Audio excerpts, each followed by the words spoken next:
Hi friends, പുതിയൊരു വീഡിയോയിലേക്ക് എല്ലാവർക്കും സ്വാഗതം. ശരത്തും ദേവികയും വെല്ലുവിളികളും നടത്താണ്. ശരത്ത് പറയുകയാണ്, നിത്യയുടെ കഴുത്തിൽ താലി കിട്ടും, അത് കഴിഞ്ഞ് നീയുമൊത്ത് ഞാൻ ജീവിക്കും, നിത്യയോടൊപ്പവും നിന്നോടൊപ്പവും ഞാൻ സുഖമായിട്ട് തന്നെ ജീവിക്കും എന്ന് പറയുമ്പോൾ ഇക പറയാണ്, ആടാ നീ സുഖമായിട്ട് തന്നെയാണ് ഇനി ജീവിക്കാൻ പോകുന്നത്, നീ സെൻട്രൽ ജയിലിലാണ് ജീവിക്കാൻ പോകുന്നത്, ഇനിയുള്ള കാലം മുഴുവനും നിനക്ക് സന്തോഷത്തോടു കൂടി തന്നെ അവിടെ ജീവിക്കാം എന്ന് പറഞ്ഞത് കേട്ടപ്പോൾ ശരത്തിന് ദേവികയുടെ ആ സംസാരത്തിൽ എന്തോ പന്തികേടുണ്ട്. അപ്പോൾ എന്നോട് പോലീസ് പറഞ്ഞതിൽ എന്തോ കാര്യമുണ്ട്, ഇവളുടെ മൊബൈലിൽ എന്തോ എനിക്കെതിരെയുള്ള തെളിവുണ്ട്, അത് എത്രയും പെട്ടെന്ന് കൈക്കലാക്കണം, എന്നിട്ട് അതിലെന്താണുള്ളത് എന്ന് മനസ്സിലാക്കണം, ഇത് ഇന്ന് തന്നെ കൈക്കലാക്കണം എന്നൊക്കെ ചിന്തിച്ചുകൊണ്ടാണ് ശരത്ത് അവിടെ നിൽക്കുന്നത്. അങ്ങനെ രാത്രിയാവുമ്പോൾ ദേവിക നല്ല ഉറക്കത്തിലാവുമ്പോൾ ദേവികയുടെ റൂമിലേക്ക് ശരത്ത് മുടിയും പർദ്ദയൊക്കെ ധരിച്ചുകൊണ്ട് ചെല്ലാണ്. എന്നിട്ട് ദേവികയുടെ തൊട്ടടുത്തുള്ള ആ ഫോൺ എടുക്കാൻ നോക്കുകയാണ്. അപ്പോഴത്തേക്കും ദേവിക ചാടി എണീക്കുകയാണ്. എന്നിട്ട് ശരത്തിന് കണക്കിന് കൊടുക്കുകയാണ് കേട്ടോ. എന്നിട്ട് ശരത്തിന് ദേവികയുടെ പിടിയിൽ നിന്നും രക്ഷപ്പെടാൻ കഴിയുന്നില്ല. എന്നിട്ട് ദേവിക പറയണേ, നീ ഇന്ന് ഇവിടെ വരുമെന്ന് എനിക്ക് അറിയാമായിരുന്നടാ എന്ന് പറഞ്ഞുകൊണ്ട് ദേവികയുടെ കയ്യിൽ നിന്നും ശരത്തിന് കണക്കിന് കിട്ടുന്നുണ്ട്. എന്നിട്ട് ശരത്തിൻ്റെ മുഖം മൂടി അങ്ങ് മാറ്റിയ ശേഷം കത്തി എടുക്കുകയാണ് ദേവിക. എന്നിട്ട് കത്തി വെച്ച് ഇന്നുകളയും എന്നുള്ള ഭാവത്തിലാണ് ദേവിക ശരത്തിൻ്റെ കഴുത്തിന് കയറി പിടിക്കുന്നത്. അപ്പോൾ ശരത്ത് പറയണേ, നീ എന്നെ കൊല്ലില്ല എന്ന് എനിക്കറിയാം, പക്ഷേ ദേവിക നമുക്ക് കോംപ്രമൈസ് ആയിക്കൂടെ എന്ന് ചോദിച്ചപ്പോൾ നീയുമൊത്തൊരു കോംപ്രമൈസോ, നിന്നെ ഞാനിപ്പോൾ ഇവിടെയുള്ളവർക്കൊന്നും കാണിച്ചു കൊടുക്കാത്തത്, നീ ഇപ്പോൾ എൻ്റെ റൂമിലേക്ക് ഈ വേഷത്തിൽ വന്നത്, ഞാൻ കുറച്ച് ഉറക്കി സൗണ്ട് ഉണ്ടാക്കിയാൽ എല്ലാവരും എണീറ്റ് വരും, നിന്നെ ഈ വേഷത്തിൽ കണ്ടാൽ നിൻ്റെ കള്ളക്കളി അതോടെ അവസാനിക്കും, പക്ഷേ എനിക്കുള്ള ശിക്ഷ അതുപോരാ, അതുകൊണ്ട് മാത്രമാണ് ഞാൻ നിന്നെ ഇപ്പോൾ വെറുതെ വിടുന്നത്, നീ ഇപ്പോൾ എൻ്റെ റൂമിലേക്ക് വരുമെന്ന് എനിക്കറിയാമായിരുന്നു, എൻ്റെ ഫോൺ വേണമല്ലേ, അതിലെ ഡാറ്റ വേണമല്ലേ, പക്ഷേ നീ ഇപ്പോൾ ഇനി ഈ ഫോൺ സ്വന്തമാക്കിയിട്ടും ഒരു കാര്യവുമില്ല, ഈ ഫോണിലുള്ള ഡാറ്റയും മറ്റും ഇതിലെ പ്രധാനപ്പെട്ട കാര്യങ്ങളെല്ലാം തന്നെ ഞാൻ എത്തിക്കേണ്ടവർക്ക് ഞാൻ എത്തിച്ചു കഴിഞ്ഞു,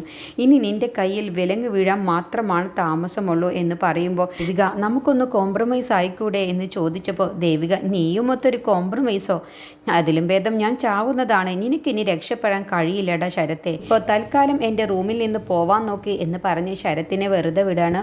പിറ്റേ ദിവസം രാവിലെ നിത്യ നല്ല വിഷമത്തിലാണ്. ഇന്ന് ശരത്തുമൊത്തുള്ള എൻ്റെ വിവാഹം നടക്കുമോ എന്നുള്ള ടെൻഷനോട് കൂടിയാണ് ഓരോന്ന് ആലോചിച്ച് നിത്യ അവിടെ ഇരിക്കുന്നത്. അപ്പോഴാണ് അവിടേക്ക് പാർവതിയും മുത്തശ്ശിയും വരുന്നത്.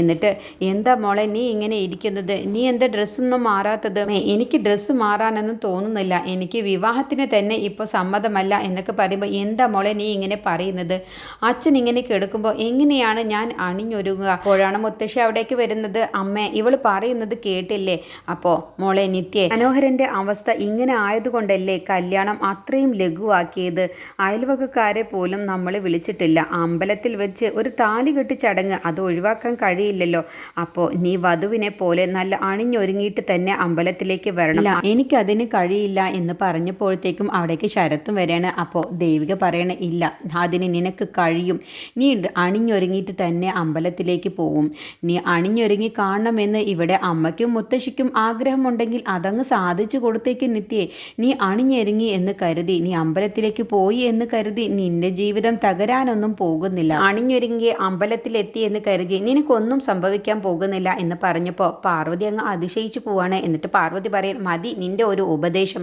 അവൾക്കറിയാം അണിഞ്ഞൊരുങ്ങാനൊക്കെ, നിന്റെ ഉപദേശത്തിൻ്റെ ആവശ്യമില്ല. അപ്പോൾ ശരത്ത് പറയണേ, കല്യാണത്തിൻ്റെ അന്ന് ഇങ്ങനെയൊക്കെ സംഭവിക്കുമെന്ന് അറിയാവുന്നത് കൊണ്ടാണ് ഞാൻ ടീഷനെ ഏർപ്പാടാക്കാം എന്ന് പറഞ്ഞത്, അപ്പോൾ അതിനും സമ്മതിച്ചില്ല. അപ്പോൾ ദേവിക പറയണേ, നിങ്ങൾ ആരും പേടിക്കേണ്ട, ഞാൻ തന്നെ നിത്യയെ അണിയിച്ചൊരുക്കിക്കോളാം. അപ്പോൾ ശരത്ത് പരിഹാസത്തോടു കൂടി ചോദിക്കുകയാണ്, അതിനെ മര്യാദയ്ക്ക് അണിയിച്ചൊരുക്കാനൊക്കെ അറിയുമോ. അപ്പോൾ ദേവിക പറയണേ, നിങ്ങൾക്കാർക്കും നാണക്കേടില്ലാത്ത രീതിയിൽ തന്നെ ഞാൻ നിത്യയെ അണിയിച്ചൊരുക്കിക്കോളാം എന്നും പറഞ്ഞ് നിത്യയും കൂട്ടി ദേവിക അണിയിച്ചൊരുക്കാൻ കൊണ്ടുപോവാണ്. ഈ സമയം ശരത്ത് അണിഞ്ഞൊരുങ്ങി നല്ല മണവാളനായിട്ട് തന്നെ വരികയാണ്. അപ്പോൾ അത് കാണുന്ന പ്രഭാവതിക്കും മുത്തശ്ശിക്കും നല്ല സന്തോഷമാവാണ്.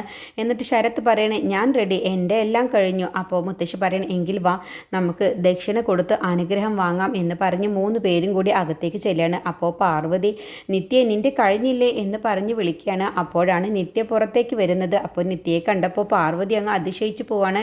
അതിമനോഹരിയായിട്ടാണ് നിത്യയെ അണിയിച്ചൊരുക്കി ദേവിക കൊണ്ടു നിർത്തിയിട്ടുണ്ടാവുക. അപ്പോൾ ദേവികയുടെ മുന്നിൽ വെച്ച് തന്നെ നിത്യയോട് പറയണ, നല്ല ഭംഗിയായിട്ടുണ്ട്, നന്നായിട്ടുണ്ട്, നല്ലതുപോലെ അണിയിച്ചൊരുക്കിയിട്ടുണ്ട് എന്നൊക്കെ പാർവതി പറയണ. അപ്പോഴൊക്കെ നിത്യയുടെ മുഖത്ത് നല്ല വിഷമവും നല്ല സങ്കടവും ഒക്കെ ഉണ്ട്. പാർവതി നിത്യയോട് പറയണേ, എല്ലാവരുടെയും അനുഗ്രഹം ചെന്ന് വാങ്ങ്, എന്നിട്ട് ഇനി നേരം വൈകിക്കേണ്ട എന്ന് പറയട്ടെ. അങ്ങനെ നിത്യ കരഞ്ഞു കരഞ്ഞുകൊണ്ട് മനോഹരൻ്റെ റൂമിലേക്ക് ചെല്ലുകയാണ്. എന്നിട്ട് മനോഹരൻ്റെ കാലിൽ തൊട്ട് അനുഗ്രഹം വാങ്ങിക്കുകയാണ്. എന്നിട്ട് കരഞ്ഞുകൊണ്ടാണ് അച്ഛൻ എന്നെ അനുഗ്രഹിക്കണം എന്നൊക്കെ പറയുന്നത്. അങ്ങനെ പാർവതിയും നിത്യയും ദേവികയോടെ നിൽക്കുകയാണ്. അപ്പോൾ പാർവതിയോടും നിത്യയോടും അവിടെ നിന്ന് പോകാൻ പറയണേ. എന്നിട്ട് ദേവിക മനോഹരനോട് തനിച്ച് സംസാരിക്കണം. എന്നിട്ട് ദേവിക നല്ല ടെൻഷനോട് കൂടി മനോഹരനോട് പറയാണ്, അച്ഛാ എനിക്ക് നല്ല ടെൻഷനുണ്ട്, അച്ഛൻ്റെ അനുഗ്രഹം വേണം.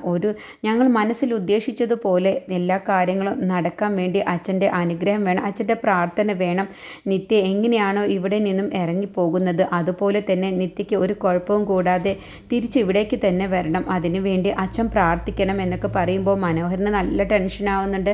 അങ്ങനെ മനോഹരൻ ചെറുതായിട്ടൊക്കെ സംസാരിക്കാൻ വേണ്ടി ആ സമയത്ത് ചുണ്ട് വലിപ്പിക്കാൻ വേണ്ടി ശ്രമിക്കുന്നുണ്ട്. അങ്ങനെ ദേവികയും നിത്യയും പാർവതിയും മുത്തശ്ശിയും പ്രഭാവതിയും ശരത്തും ഒക്കെ അമ്പലത്തിലേക്ക് ചെല്ലണം. എന്നിട്ട് പാർവതി ശരത്തിനോട് പറയണേ, ദേവികയെ കളിയാക്കിയിട്ട് നല്ല മനസ്സുരുകി പ്രാർത്ഥിച്ചോ, ചിലവരൊക്കെ ആഗ്രഹിച്ചിരുന്നതല്ലേ ഈ കല്യാണം നടത്തില്ല എന്നൊക്കെ, എന്നിട്ടിപ്പോൾ എന്തുണ്ടായി അവസാനം? അപ്പോൾ ആ കണ്ണൊന്നും നിനക്ക് തട്ടണ്ട, അതിനാണ് അമ്മ പറഞ്ഞത്. അപ്പോൾ ശരത്ത് പറയണേ, എനിക്കറിയായിരുന്നു അതൊന്നും നടക്കില്ല, ഇവർ പറയുന്നതൊന്നും സംഭവിക്കാനും പോകുന്നില്ല എന്ന്. ശരത്ത് ദേവികയുടെ അടുത്തേക്ക് അങ്ങ് ചെല്ലാണ്. എന്നിട്ട് പറയണേ, എന്താടി ഇനി കുറേ വെല്ലുവിളിച്ചതല്ലേ, പോലീസ് വരും എന്നൊക്കെ പറഞ്ഞിട്ട്, പക്ഷെ ഒന്നും നടന്നില്ലല്ലോ, നിനക്ക് എന്നെ തൊടാൻ പോലും കഴിയില്ല, അത്രയ്ക്ക് ഉയരത്തിലടി ഞാൻ എന്നൊക്കെ പറയുമ്പോൾ പാർവതി പറയണേ, നീ അവളോട് കൂടുതൽ സംസാരിക്കേണ്ട, നല്ലൊരു ദിവസമായിട്ട് എന്തിനാണ് അവളോട് സംസാരിക്കുന്നത്, നിത്യയും കൂട്ടി ഒന്ന് പ്രദക്ഷിണം വെച്ചിട്ട് വാ എന്ന് പറയട്ടോ. അങ്ങനെ പാർവതി പറഞ്ഞതുപോലെ തന്നെ നിത്യയും ശരത്തും കൂടി പ്രദക്ഷിണം വെക്കാൻ ചെല്ലണ്. അപ്പോഴൊക്കെ നിത്യ ദേവികയെ നോക്കുന്നുണ്ട്. അപ്പോൾ നിത്യയോട് ദേവിക കണ്ണോട് കാണിക്കുകയാണ്, നീ ഒന്നും പേടിക്കേണ്ട, ഒന്നും സംഭവിക്കില്ല എന്നുള്ള ഭാവത്തിൽ. അങ്ങനെ ശരത്ത് നിത്യയോട് പറയണേ, ഇപ്പോൾ നിനക്ക് മനസ്സിലായില്ലേ, അവർ പറയുന്നതെല്ലാം പച്ചക്കള്ളമാണെന്ന്, അവരെന്തെല്ലാമാണ് പറഞ്ഞത്.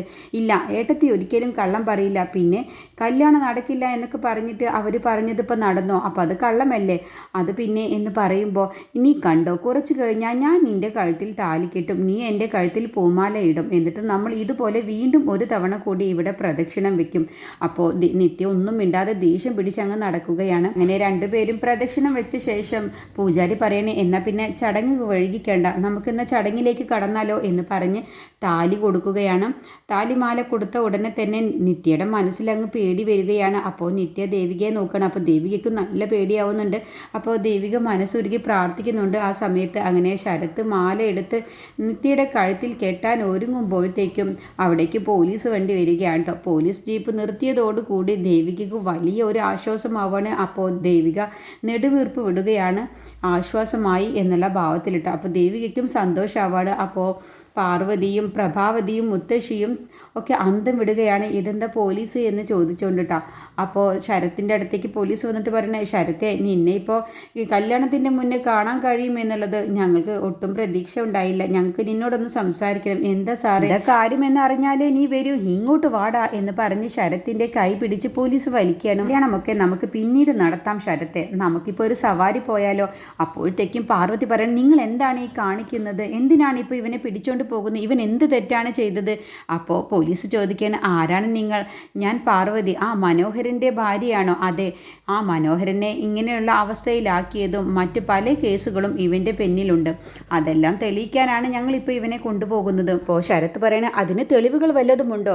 തെളിവൊക്കെ നിന്നോട് സ്റ്റേഷനിൽ ചെന്ന് കാണിച്ചു തരാം, ഞങ്ങളുടെ കൈക്ക് വെറുതെ പണി ഉണ്ടാക്കാതെ കൂടുതൽ സംസാരിക്കാതെ പോയി വണ്ടിയിൽ കയറും. ഇപ്പോൾ മുത്തശ്ശി പറയണ, അയ്യോ സാറേ, താലികെട്ട് ചടങ്ങ് നടക്കുന്നവരെങ്കിലും ഒന്ന് ശരത്തിന് വെറുതെ വിടൂ, ഞങ്ങൾ ഒരുപാട് കാലം ആഗ്രഹിച്ച വിവാഹമാണ് ഇപ്പോൾ നടക്കാൻ പോകുന്നത്, അതിന് തടസ്സം നിൽക്കരുത്. അപ്പോൾ പ്രഭാവതിയും പറയണ, അത് ശരിയാണ്, താലികെട്ട് ചടങ്ങ് കഴിഞ്ഞ ശേഷം നിങ്ങൾക്ക് എവിടെ വേണമെങ്കിലും ശരത്തിനെ കൊണ്ടുപോയി ചോദ്യം ചെയ്യാലോ എന്ന് പറയുമ്പോൾ പാർവതിയും അത് പറയുകയാണ് കേട്ടോ. അപ്പോൾ പോലീസ് പറയണ, അങ്ങനെ ഒരു അവസ്ഥ വേണോ ഈ പെൺകുട്ടിക്ക്, എന്തിനാണ് ഈ പെൺകുട്ടിയുടെ ജീവിതം നശിപ്പിക്കുന്നത്, ഇവനെ പോലെയുള്ളവനെ കൊണ്ട് താലി കെട്ടിപ്പിച്ചിട്ട് എന്ത് കാര്യമാണുള്ളത്, ഇവനിനി ജീവിതകാലം മുഴുവനും പുറത്തിറങ്ങാൻ പോകുന്നില്ല എന്ന് പറയട്ടോ. അപ്പോൾ ദേവിക പറയണ, അത് ശരിയാണ്, എന്തിനാണ് ഇനി ഇവൻ താലി കെട്ടുന്നത്, അതൊന്നും വേണ്ട എന്ന് പറയുമ്പോൾ, അത് നിങ്ങളാണ് തീരുമാനിക്കുന്നത്, ഞാനും കല്യാണം കഴിക്കാൻ പോകുന്ന നിത്യയുമാണ് തീരുമാനിക്കേണ്ടത്, അത് ഞങ്ങൾ തീരുമാനിച്ചോളാം, നിത്യയ്ക്ക് സമ്മതമാണെങ്കിൽ പിന്നെ എന്താ താലികെട്ട് ചടങ്ങ് നടത്തുന്നതുകൊണ്ട് ഒരു തടസ്സവും ഇല്ലല്ലോ സാറേ എന്ന് പറഞ്ഞപ്പോൾ നിത്യ പറയണേ, എനിക്കും ദേവികയെടുത്തി പറഞ്ഞ അതേ അഭിപ്രായമാണ് പറയാനുള്ളത്, പോലീസിൻ്റെ പിടിയിൽ നിൽക്കുന്ന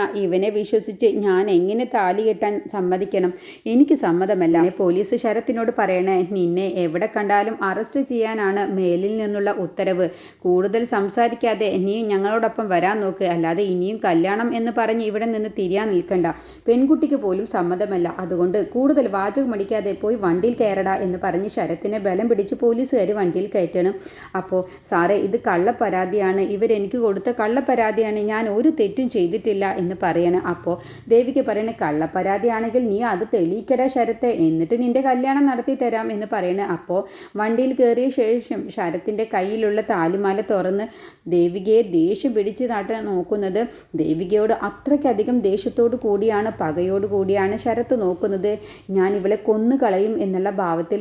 അപ്പോൾ ഇതൊക്കെ കാണുന്ന പ്രഭാവതി കരയുന്നുണ്ട്, പാർവതിയും കരയണം. അപ്പോൾ ദേവിക നിത്യയോട് പറയണേ, ഏട്ടത്തിന് എനിക്ക് തന്ന വാക്ക് പാലിച്ചില്ലേ എന്ന് ചോദിക്കുമ്പോൾ അതെ എന്നുള്ള ഭാവത്തിൽ സന്തോഷത്തോടെ ദേവികയെ നോക്കണേ. എന്നിട്ട് അമ്പലത്തിൽ കയറി മനസ്സുരുകി പ്രാർത്ഥിക്കുകയാണ്. സന്തോഷത്തോടു കൂടി സന്തോഷ കണ്ണുനീര് വന്ന് നിത്യ പ്രാർത്ഥിക്കുകയാണ്, ഇവൻ്റെ കയ്യിൽ നിന്നും എനിക്ക് രക്ഷപ്പെടാൻ കഴിഞ്ഞു എന്നുള്ള ഭാവത്തിൽ.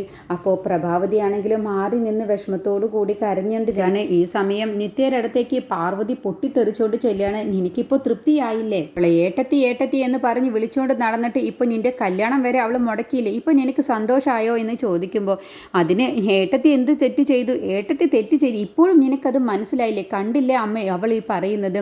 അപ്പോൾ ദേവിക അവിടേക്ക് വരികയാണ്. അപ്പോൾ ദേവിക പറയണ, അമ്മ എന്തറിഞ്ഞിട്ടാണ് ഈ സംസാരിക്കുന്നത്? ശരത്തിന് കിട്ടാനുള്ളത് തന്നെയാണ് കിട്ടിയിട്ടുള്ളത്. ഇനി ശരത്തിന് തൂക്കുകയറ് കിട്ടാനാണ് ഞാൻ ശ്രമിക്കുന്നത്. അത്രയ്ക്ക് വലിയ പാപങ്ങളാണ് അവൻ ചെയ്തു കൂട്ടിയിട്ടുള്ളത്. അതൊന്നും അറിയാതെ അമ്മ വെറുതെ സംസാരിക്കാൻ നിൽക്കണ്ട. അപ്പോൾ പ്രഭാവതി ചോദിക്കുകയാണ്, എൻ്റെ മോൻ അത്രയ്ക്ക് വലിയ പാപം ചെയ്തിട്ടുണ്ടോ? അതെ, അവൻ ചെയ്ത പാപങ്ങൾ കേട്ടാൽ നിങ്ങൾ ഞെട്ടും എന്ന് പറഞ്ഞപ്പോൾ മുത്തശ്ശി പറയണ, ഓ ഞെട്ടും. ഇതിനെതിരെ നീ അല്ലേടി കള്ളപ്പരാതി പോലീസിന് കൊടുത്തത്? അതുകൊണ്ടല്ലേ? നീ ഒരു കാര്യം മനസ്സിലാക്കിക്കോ, ശരത്തിനെ ഞാൻ എന്ത് വില കൊടുത്തും പുറത്തിറക്കിയിരിക്കും. എന്നിട്ട് നിത്യയുടെയും ശരത്തിൻ്റെയും വിവാഹം ഞാൻ നടത്തി കൊടുക്കുകയും ചെയ്യും എന്ന് പാർവതി പറയുമ്പോൾ നിത്യ തന്നെ അതിശയിച്ചു പോവാണ്. ഈ അമ്മയ്ക്ക് എന്താ എത്ര പറഞ്ഞാലും മനസ്സിലാവാത്തത്? കൺമുന്നിൽ വെച്ച് ഇങ്ങനെ ഒരു സംഭവം ഉണ്ടായിട്ട് പോലും അമ്മയ്ക്ക് ഇനിയും മനസ്സിലാകുന്നില്ലല്ലോ എന്നുള്ള ഭാവത്തിലാണ് നിത്യ അതിശയത്തോടു കൂടി നിൽക്കുന്നത്. ഇതിനെക്കുറിച്ചുള്ള ബാക്കി റിവ്യൂ അടുത്ത വീഡിയോയിൽ പറയാം.